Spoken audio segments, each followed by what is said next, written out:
राहुल गांधी एकदम पहले दिन अड़ गए कि राजा अमरिंदर सिंह राजा वडिंग जो है प्रदेश अध्यक्ष हैं और प्रदेश अध्यक्ष रहेंगे, उनके नेतृत्व में चुनाव लड़ने और जैसा नेतृत्व दिखना चाहिए वैसा दिखाया राहुल गांधी ने। देखिए अभी चन्नी को हम लोग लगातार चर्चा कर रहे हैं ना कि चन्नी मुख्यमंत्री थे और मुख्यमंत्री पद के दावेदार थे। कांग्रेस पार्टी हार के 18 सीट पर आ गई, 77 से 18, और चन्नी खुद 2 सीटों पर हार गए। और हारने के बाद चन्नी जो है तुरंत अमेरिका चले गए और 9 महीने अमेरिका रहे, पंजाब आए ही नहीं, वो पार्टी छोड़ करके चले गए। और उसी बीच राजा वडिंग को प्रदेश अध्यक्ष बनाया गया। पिछले 4.5 साल से राजा वडिंग प्रदेश कमेटी संभाल रहे हैं। उन्होंने अपने हिसाब से जिला अध्यक्ष बनाए, अपने हिसाब से पदाधिकारी बनाए, कार्यकारिणी बनाई, और अब चुनाव के 6-8 महीने पहले उनको हटा दिया जाए, नया ले दिया जाए, ये तो पॉलिटिकली भी करेक्ट नहीं है। तो राहुल गांधी ने एक स्टैंड लिया और उस समय दिख गया था कि जाट सिख चेहरे की जरूरत है। आप देखिए बीजेपी को वहां सिख वोट नहीं करते हैं, शहरी इलाकों को छोड़ दें, तो तब भी बीजेपी ने भी जाट सिख ही बनाया।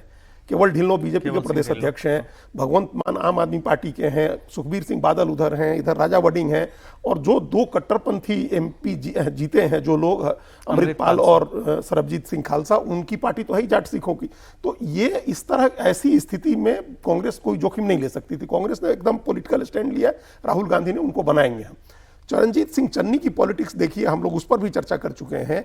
वो कोई बहुत ऐड नहीं कर रहे हैं, वैल्यू ऐड नहीं कर रहे हैं।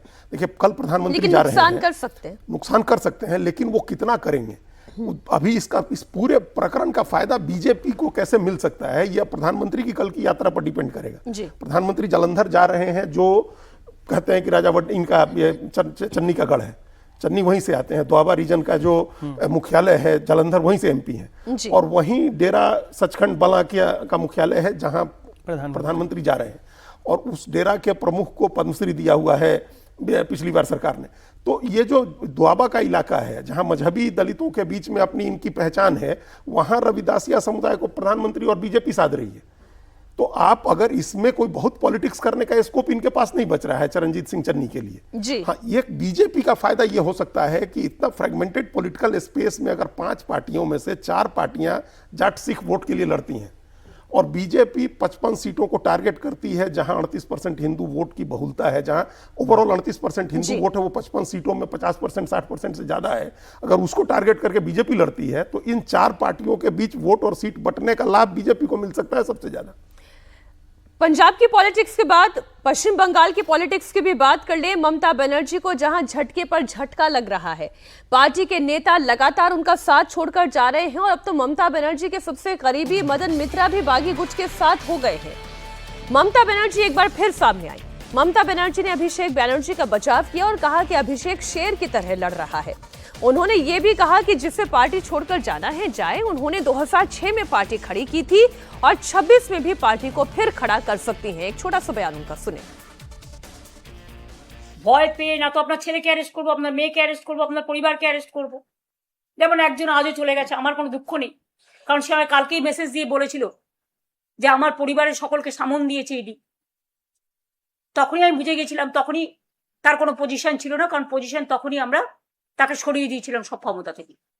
কাজে মিথ্যে কথা বলে চাতুরি করার কেউ চেষ্টা করবেন না। যাদের যেতে হয় যান, যা পড়ে থাকবে সেটাই আমার সোনার খনি। আমি 2004-এ একা থাকলে যদি নতুন করে শুরু করতে পারি, 1997-তে যদি নতুন করে শুরু করতে পারি, 2026-এও নতুন করে শুরু করার ক্ষমতা রাখি। लेकिन ममता बनर्जी आत्ममंथन नहीं कर रही हैं। 2004-06 में जब उन्होंने ये अकेले लड़ाई शुरू की थी तब मदन मित्रा उनके साथ थे।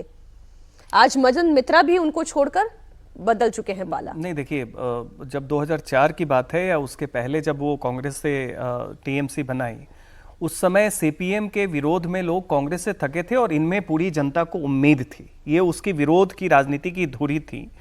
केंद्र में इन्हें बीजेपी का भी सहयोग मिला था और उसके बाद यूपीए के साथ भी रही थी। आज की स्थिति में क्या है कि इनका एक तो वहां पे ये हार चुकी हैं बीजेपी से, बीजेपी केंद्र में बैठी हुई है।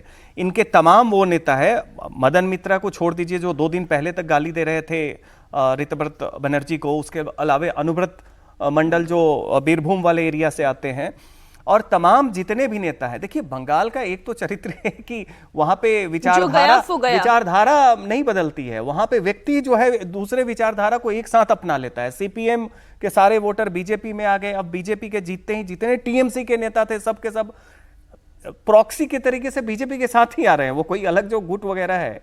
तो वैसी स्थिति में ममता, एक तो इनकी उम्र हो चुकी है जी, ये मान नहीं रही है। दूसरी इनकी सबसे बड़ी दुविधा देखिए, अभी भी अभिषेक बनर्जी को प्रोटेक्ट नफरत कर की रहे हैं। धुरी जो है वो अभिषेक बनर्जी है। उनके आने के बाद टीएमसी का अवसान बहुत तेजी से 2018 के बाद शुरू होता है, जब उन्होंने मोनोपोलाइज किया, सब कुछ किया, जो भी पुराने नेता थे उनको साइडलाइन किया। उसको कह रहे हैं कि शेर की, एक तो बंगाल में अगर आपको उपमा देना है तो आप कहिए बाघ की तरह लड़ रहा है, वहां रॉयल बंगाल टाइगर है, लायन का उपमा गुजरात में चलता है।